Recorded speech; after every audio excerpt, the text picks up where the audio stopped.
Bienvenidos y bienvenidas al Bestiario de Oscuro Z, donde damos voz a las historias de terror que existen y existirán en este mundo oscuro. Así que comencemos. Compartida por la señora Cleotilde. Mi casa siempre fue tranquila hasta que hace 3 años atrás, en la acera de enfrente hubo un accidente y lamentablemente uno de los pasajeros del auto partió de este mundo. Se hicieron las investigaciones, las autoridades y se concluyó que había sido por exceso de velocidad y por un consumo indebido de sustancias tóxicas que había tomado el que conducía el auto y había causado ese terrible accidente. Después de eso pasaron 6 meses de esta situación, cuando una madrugada nos levantamos todos los vecinos porque escuchamos un ruido muy fuerte, como un choque de autos.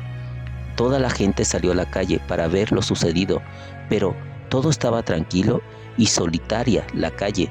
Nos quedamos comentando eso, pero nadie pudo darle una explicación a lo sucedido. Transcurrió el tiempo y al año volvió a repetirse esa situación del ruido de un coche chocando en la calle en la madrugada.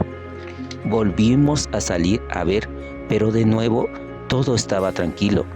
Pero empezaron algunas señoras a hacer conjeturas de lo sucedido y llegaron a una conclusión, que podía ser posible que el accidente ocurrido hace más de 1 año estaba causando esos ruidos sobrenaturales en el lugar. A la semana siguiente, los vecinos fuimos a ver a un sacerdote para que oficiara una misa en el lugar, para que esa situación no volviera a ocurrir más.